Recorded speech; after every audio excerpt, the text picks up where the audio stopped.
फिर से आपका स्वागत है अपने चैनल हक की बात में। आज हम जिस शख्सियत के साथ में बैठे हैं उनका नाम है श्री अभिजय नेगी। अधिवक्ता हैं और माननीय उच्च न्यायालय में प्रैक्टिस करते हैं।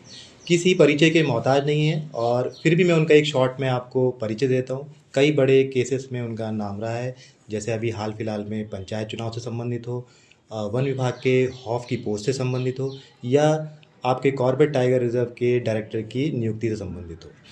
आज हम जिस विषय पे सर से बात करने के लिए आए हैं वो केस है Dinesh Chauhan versus state of Uttarakhand और दिनेश परिहार स्टेट ऑफ उत्तराखंड। इस केस का जो मुख्य विषय था वो ये था कि राज्य सरकार द्वारा एक जियो लाया गया था जिसमें ये कहा गया था कि जो लोग उपनल के माध्यम से कार्यरत हैं और उनके जो वेतन हेड है उनका हेड बदल दिया गया था, जिसके कारण समस्या ये उत्पन्न हो गई थी कि जिन लोग सृजित पद के सापेक्ष नहीं थे उनको वेतन देने में दिक्कतें आना शुरू हो गई थी, जिसके कारण लोगों की नौकरियां जा रही थी।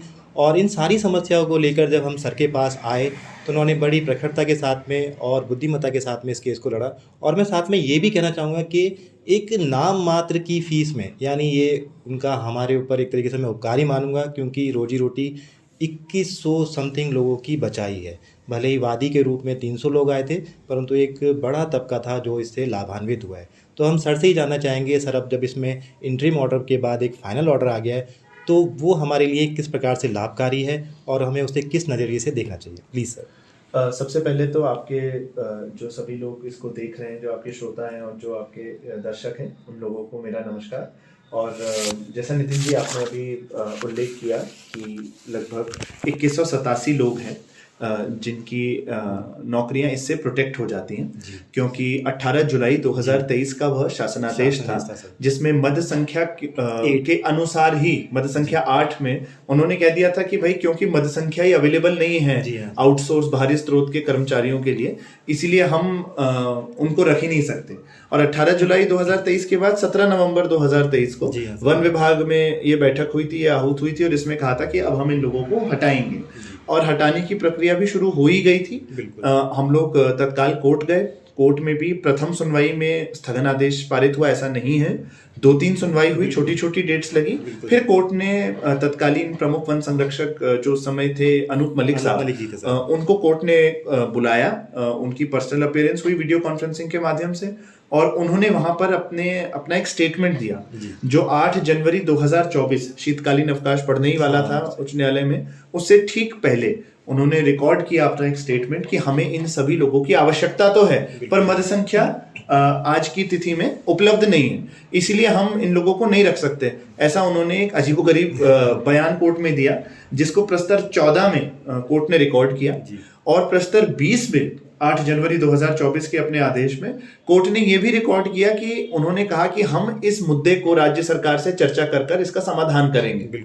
तो अब आप देखिए कि स्थगन आदेश पारित हुआ, सब लोग नौकरी करते रहे, जैसा आपने कहा लगभग 200-300 लोग कोर्ट आए थे हमारे माध्यम से। फिर आप देखेंगे जब फाइनल ऑर्डर आया है अब कुछ दिन पहले, इसमें लगभग 10 याचिकाएं जुड़ गई। अच्छा, कई लोग इसमें अपनी अपनी याचिकाएं लेकर आ गए, कई अन्य लोग भी आ गए, तो सबको स्टे ऑर्डर वही मिलता रहा, इंटरिम प्रोटेक्शन। और लोगों को भी लाभ इसमें मिला ही है सर जी, और लोगों को भी लाभ मिला है और सरकार ने भी कहीं ना कहीं जो हाईकोर्ट का ऑर्डर था उसके बाद लोगों को नहीं छेड़ा वन विभाग में एटलीस्ट। और जब ये फाइनल जजमेंट की तरफ बढ़ रहा था तो समस्या ये हुई कि ना उत्तराखंड शासन से ना वन विभाग से एक प्रतिशपथ पत्र भी दाखिल किया जा सका। वह हमारी किसी बात का खंडन ही नहीं कर पाए 2 वर्षों से। बिल्कुल सर। और 2 वर्षों में उनसे जब काउंटर ही नहीं दाखिल हो सका तो कोर्ट ने इसको फाइनल जजमेंट के लिए ले लिया और अपने उस अंतरिम प्रोटेक्शन को फाइनल कर दिया। अब इसका प्रभाव देखिए, हमें यह समझना होगा कि मद संख्या परिवर्तन के आधार पर क्या आप किसी बाहरी स्रोत के कार्मिक को बेदखल कर सकते हैं नौकरी से? इस पर अब कानूनी सिद्धांत प्रतिपादित जो हो गया है वह यह है कि ऐसी दुर्दमनीय प्रवृत्ति अब नहीं चल सकती उत्तराखंड में कि आप मद संख्या परिवर्तन करके लोगों को नौकरी से बाहर कर देंगे। अब आप ऐसे नहीं कर सकते। कोर्ट ने साफ साफ लिखा है अपने ऑर्डर में कि ये किसी की नौकरी समाप्त करने का तरीका नहीं हो सकता।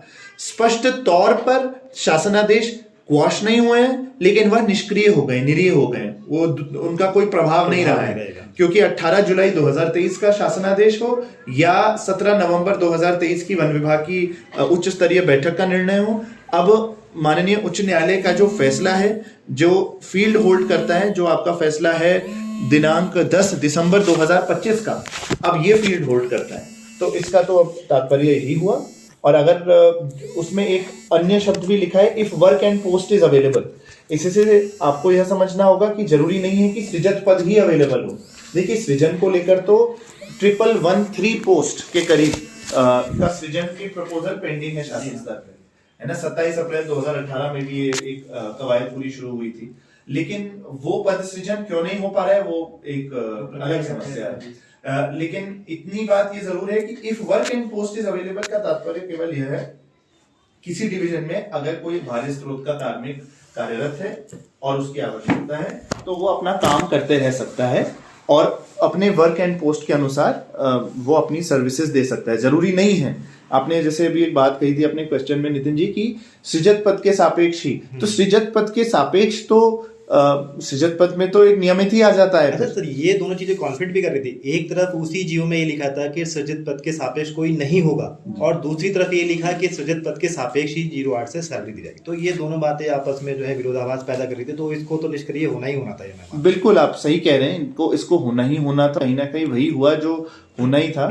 लेकिन आप ये समझिए कि सरकार को एक काम चलाओ व्यवस्था सरकार ने निर्मित करी है। सरकार चाहे तो इस काम चलाओ व्यवस्था में जो लोग बहुत समय दे चुके हैं उनको कैसे रेगुलराइज किया जाए, इस पर बड़ा एक्टिवली सोचकर काम कर सकती है।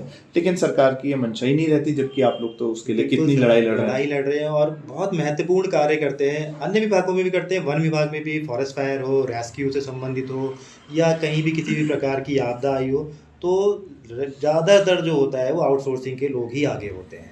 ऐसा नहीं है कि वो लोग नहीं होते, और उनका किसी भी तरीके से जो उनका काम है वो नगण्य नहीं हो सकता है।